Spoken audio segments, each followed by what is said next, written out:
Good morning, ಶುಭೋದಯ. ಇವತ್ತಿನ ನುಡಿ ಮುತ್ತು ಏನಪ್ಪ ಅಂತ ಅಂದರೆ, ನಮ್ಮಲ್ಲಿ ಸಾಕಷ್ಟು ಜನ ಏನು ಮಾಡ್ತೀವಿ ಅಂತ ಅಂದರೆ, ಊಹಿಸ್ಕೊಳ್ಳಿ, ತೋಟದಲ್ಲಿ ಹೋಗ್ತಾ ಇರ್ತೀವಿ. ಹೋಗಬೇಕಾದ್ರೆ ಇದ್ದಕ್ಕಿದ್ದ ಹಾಗೆ ಹಾವು ಕಚ್ಚಿಬಿಡುತ್ತೆ.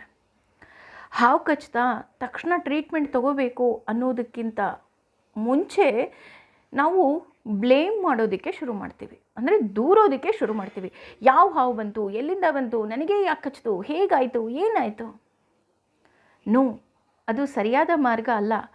ಹಾವು ಕಚ್ಚಿದೆಯಾ, ಫಸ್ಟು ನಾವು ವೈದ್ಯರ ಹತ್ರ ಹೋಗಬೇಕು. ಹಾಗೂ ನಮಗೆ ಗೊತ್ತಿರುವಂತಹ ಫಸ್ಟ್ ಏಡ್ ಅಂತ ಏನು ಹೇಳ್ತಾರೆ, ಪ್ರಥಮ ಚಿಕಿತ್ಸೆ.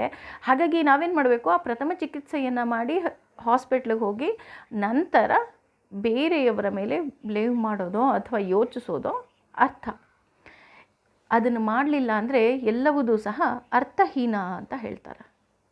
ಹಾಗಾಗಿ ನಾವು ಏನು ಮಾಡಬೇಕಪ್ಪ ಅಂತ ಅಂದರೆ, ನಮ್ಮ ಜೀವನದಲ್ಲಿ ಏನಾದರೂ ಕಹಿ ಘಟನೆ ನಡೆದ ತಕ್ಷಣ ಅಲ್ಲಿಂದ ಹೊರ ಬರೋದಕ್ಕೆ ನಾವು ಪ್ರಯತ್ನ ಪಡಬೇಕೇ ವಿನಃ ಬೇರೆಯವರ ಮೇಲೆ ದೂರು ಕೂರಿಸ್ತಾ ಕೂತ್ಕೋಬಾರ್ದು. ಹಾಗೆಯೇ ಹೇಳ್ತಾರೆ, ನೀನು ಒಂಟಿಯಾಗಿದ್ದಾಗ ಅಥವಾ ನಿನಗೆ ತುಂಬ ನೋವಾದಾಗ ನೀನು ಯಾವುದೇ ಕಾರಣಕ್ಕೂ ಒಬ್ಬಳೇ ಸುಮ್ಮನೆ ಕುಳಿತುಕೊಳ್ಬೇಡ. ಯಾಕೆ ಕೂತ್ಕೋಬಾರ್ದಪ್ಪ ಅಂತ ಅಂದರೆ, ನಾವು ಸುಮ್ಮನೆ ಕುಳಿತಾಗ ಏನಾಗುತ್ತೆ, ಖಾಲಿ ತಲೆಯಲ್ಲಿ ಬೇಡದೇ ಇರುವಂತಹ ಸಾಕಷ್ಟು ನಕಾರಾತ್ಮಕ ಚಿಂತನೆಗಳು ಬರ್ತಾ ಹೋಗುತ್ತೆ. ಹಾಗಾಗಿ ನಮಗೆ ಬೇಜಾರಾಗಿದೆಯಾ, ತಕ್ಷಣ ನಾವು ಯಾವುದಾದ್ರೂ ಒಂದು ಕೆಲಸದಲ್ಲಿ ತೊಡಕೋಬೇಕು. ಉದಾಹರಣೆ, ಮನೆ ಕ್ಲೀನ್ ಮಾಡೋದು ಅಥವಾ ಹೊಸ ಯಾವುದೋ ಒಂದು ಕ್ಲಾಸಸ್ಗೆ ಸೇರ್ಕೊಳ್ಳೋದು, ಏನೋ ಒಂದು ಹೊಸ ಅದನ್ನು ಕಲಿಯೋದು. ಈ ರೀತಿಯಾಗಿ ಮಾಡಿದಾಗ ನಮ್ಮ ಒಂಟಿತನ, ನಮ್ಮ ಬೇಜಾರು ಕಮ್ಮಿ ಆಗ್ತಾ ಹೋಗುತ್ತೆ. ಅದು ಬಿಟ್ಟು ನಾವು ಒಬ್ಬರೇ ಕುಳಿತಾಗ ಏನಾಗುತ್ತೆ, ಇನ್ನೂ ನಕಾರಾತ್ಮಕತೆ ಜಾಸ್ತಿ ಆಗ್ತಾ ಹೋಗುತ್ತೆ.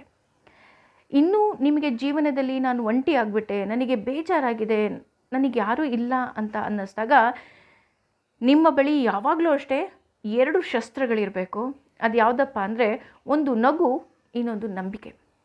ನಗು ನಿಮ್ಮ ದುಃಖವನ್ನು ಕಮ್ಮಿ ಮಾಡಿದ್ರೆ, ನಂಬಿಕೆ ಮುಂದಿನ ಜೀವನಕ್ಕೆ ದಾರಿದೀಪವಾಗಿ ನಿಲ್ಲುತ್ತೆ. ಒಮ್ಮೆ ಯೋಚನೆ ಮಾಡಿ. ಹಾಗೆ ನಿಮ್ಮ ಮುಖದಲ್ಲಿ ಸದಾ ಭಗವಂತನ ನಗು ಇರಲಿ, ಹಾಗೆ ನಿಮ್ಮ ಹೃದಯದಲ್ಲಿ ಭಗವಂತನ ಮೇಲೆ ನಂಬಿಕೆ ಇರಲಿ.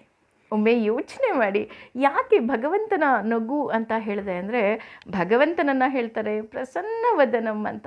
ಅವನು ಸದಾ ನಗ್ತಾ ಇರ್ತಾನಂತೆ. ಹಾಗಾಗಿ ಅವನ ನಗು ನಮ್ಮ ಮುಖದ ಮೇಲೂ ಇರಲಿ. ಯೋಚನೆ ಮಾಡಿ. Thank you.